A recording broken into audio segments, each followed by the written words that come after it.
ಪಕ್ಷಾತೀತವಾಗಿ ರೈತರ ಒಂದು ಏಳಿಗೆಗೋಸ್ಕರ ನಡೆದಿರುವಂತ ಇದು ಕೃಷಿ ಮೇಳ. ಇದು ಸಾಕಷ್ಟು ಶ್ರಮ ಇದೆ, ಸಾಕಷ್ಟು ಖರ್ಚಾಗುತ್ತೆ. ಇದನ್ನ ನಮ್ಮ ರೈತ ಬಂಧುಗಳು ಸರಿಯಾದ ರೀತಿಯಲ್ಲಿ ತಾವೆಲ್ಲರೂ ಕೂಡ ಉಪಯೋಗಿಸ್ಕೊಳ್ಬೇಕು. ವಿಜ್ಞಾನ ಎಷ್ಟೇ ಓದಿದ್ರು ಕೂಡ ಒಂದು ತುತ್ತು ಅನ್ನ ತಯಾರು ಮಾಡಬೇಕು ಅಂದರೆ ಹೊನ್ನಾಳಿರುವಂಥ ನಮ್ಮ ರೈತ ಬಾಂಧವರು ನೀವು ಬೆವರನ್ನ ಸುರಿಸಿ ಆ ಕುವೆಂಪು ಹೇಳಿದಂಥ ಉಳಿವ ಯೋಗಿಯ ನೋಡಲಿ ಅಂತ ಹೇಳಿ ನಾವೇನು ಹೇಳ್ತೀವಿ, ಆ ರೈತ ನೀವು ಹೊಲದಲ್ಲಿ ಬೇಸಾಯ ಮಾಡಿದಾಗ ಮಾತ್ರ ಈ ದೇಶಕ್ಕೆ ಅನ್ನ ಕೊಡಲಿಕ್ಕೆ ಸಾಧ್ಯ ಅನ್ನೋದು ನಮಗೆಲ್ಲರೂ ಕೂಡ ಗೊತ್ತಂತ ವಿಚಾರ. ಹಾಗಾಗಿ ಶ್ರಮಜೀವಿಗಳಾದಂಥ ತಾವು ಇಡೀ ನಮ್ಮ ರಾಜ್ಯದಲ್ಲಿ ಮೊದಲೇ ಬಾರಿಗೆ 0% ಬಡ್ಡಿ ದರಕ್ಕೆ ಸಾಲ ಕೊಡುವಂಥ ಕಾರ್ಯಕ್ರಮ ಜಾರಿ ತಂದಿದ್ದು ರೈತ ನಾಯಕ ಸನ್ಮಾನಿಸಿದ BS ಯಡಿಯೂರಪ್ಪನವರು. ಅದಾದ್ಮೇಲೆ 3% ಬಡ್ಡಿ ದರಕ್ಕೆ ಸಾಲ ಕೊಡುವಂಥ ಕಾರ್ಯಕ್ರಮಗಳು ಬಂತು. ಹೈನುಗಾರಿಕೆ ಹಾಲನ್ನು ಕರೆದು ಡೈರಿಗೆ ಕೊಡುವಂಥ ದುಡ್ಡಲ್ಲಿ ಪೈಸೆ ಮಾತ್ರ ಉಳಿಯುತ್ತೆ.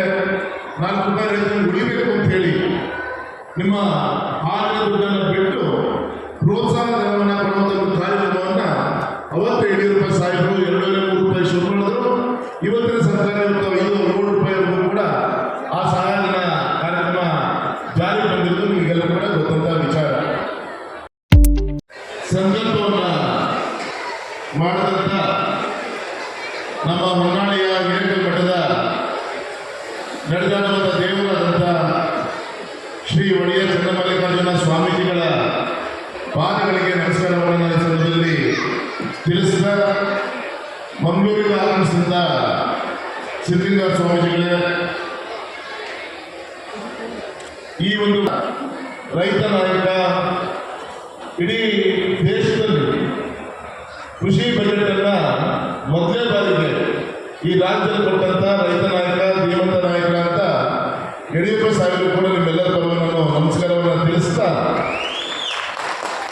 ಚಂದ್ರಶೇಖರ್ ಪೂಜಾರ್ ಅವರೇ, ನಿಮ್ಮೆಲ್ಲರ ಪ್ರೀತಿ ನಿನ್ನೆ ಸಾಹೇಬ್ ಹುಟ್ಟಿದ ಬಗ್ಗೆ ಶಿಕಾರಿಪುರಕ್ಕೆ ಆಗಮಿಸಿ ಹಾರೈಸಿ ಹೋದಂಥ ನಮ್ಮೆಲ್ಲರ ಪ್ರೀತಿಯ ಶಾಸಕರು ಆದಂಥ ಶಾಂತನಗೌಡ್ರೆ, ನಮ್ಮ ಮಲ್ನಾಡು ಅಭಿವೃದ್ಧಿ ಪ್ರಾಧಿಕಾರದ ಅಧ್ಯಕ್ಷ ಶ್ರೀ ಗುರುಮೂರ್ತಿ ಅವರೇ, ಪ್ರಶಾಂತ್ ಅವರೇ, ವೆಂಕಯ್ಯ ಶಾಸ್ತ್ರಿಗಳೇ, ರಾಜು ಅವರೇ, ದಾನಪ್ಪನವರೇ, ಶ್ರೀಮಠ ಸನ್ಮಾನಿಸಿದ ಯಡಿಯೂರಪ್ಪ ಸಾಹೇಬರು ಈ ಒಂದು ಪವಿತ್ರವಾದಂಥ ಒಂದು ಕಾರ್ಯಕ್ರಮದಲ್ಲಿ ಪಾಲ್ಗೊಳ್ತಾ ಇದ್ದಾರೆ.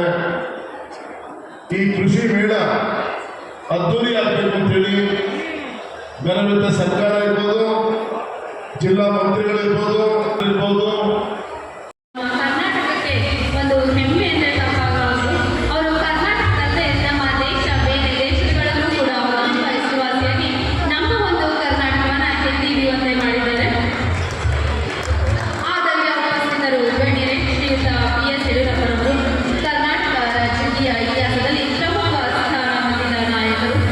ಸರಳ ಹಿನ್ನೆಲೆಯಿಂದ ಬಂದ ಅವರು ತಮ್ಮ ಪರಿಶ್ರಮ ಮತ್ತು ನಾಯಕತ್ವದ ಮೂಲಕ 4 ಬಾರಿ ರಾಜ್ಯದ ಮುಖ್ಯಮಂತ್ರಿಗಾಗಿ ಸೇವೆ ಸಲ್ಲಿಸುತ್ತಾರೆ.